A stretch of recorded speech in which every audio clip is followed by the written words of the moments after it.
Hi, my name is Tzeporah Berman, and I'm the chair of the Fossil Fuel Treaty Initiative. We've had a crazy year here at Treaty and made tremendous progress, and I want to thank you for being a part of this journey. With 18 countries and over 143 cities and subnational governments now participating, the Treaty Initiative has continued to grow by leaps and bounds in 2025.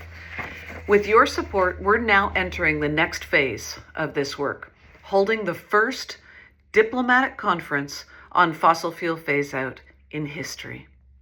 It will be hosted by Colombia and the Netherlands in April of 2026. This is a major moment for us and for everyone working to phase out fossil fuels. This conference will lift the issue of global fossil fuel phase-out onto the world stage. The conference comes on the heels of some major wins in 2025. In July, the International Court of Justice handed down its landmark advisory opinion, clarifying countries' obligations to prevent environmental damage and protect future generations from worsening climate impacts.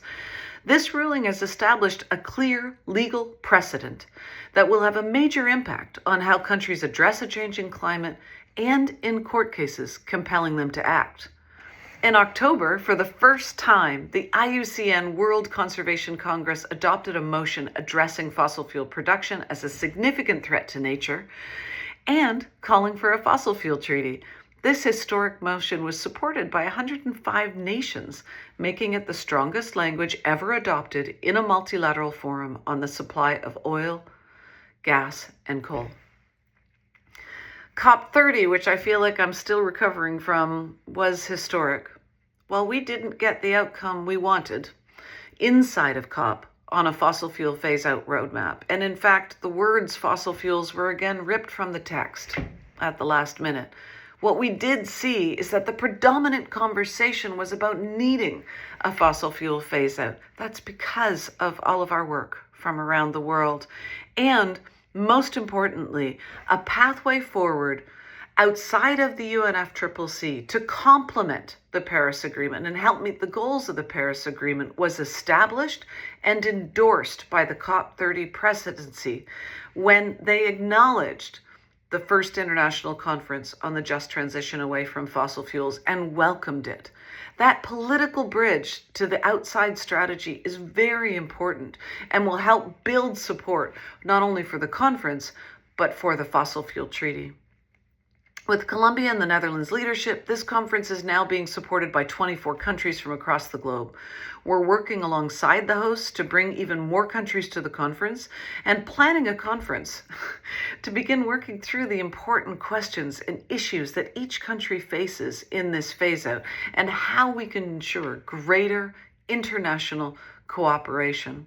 We're also looking at how to support the countries in ensuring that this conference isn't just another stage of promises and press releases, but has outcomes and a roadmap towards a second international conference, which will be held in the Pacific later in 2026 or early in 2027. So the momentum's building faster, even faster than we planned. There's energy and excitement, and for the first time in a long time, there's hope. There's 18 countries now participating at the table, developing a fossil fuel treaty, and another 10 countries that have been coming as observers. That number is going to grow this year, especially given the international conference. We've offered a way forward in these uncertain times, and people and governments from around the world, they're embracing it. We're truly excited for what 2026 holds in store for the fossil fuel treaty, and we remain so thankful for the progress in 2025.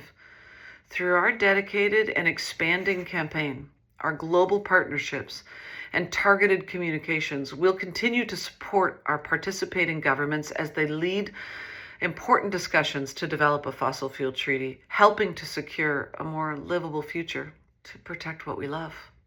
We couldn't have done it without you. Thank you for supporting us, for believing in this big, bold idea, for giving us and many people around the world hope, and especially this past year when it's been more challenging than ever to do this work. Your continued partnership means a lot to us. We hope you come away from this year as inspired and excited as we are. So thank you. Thank you for partnering with us.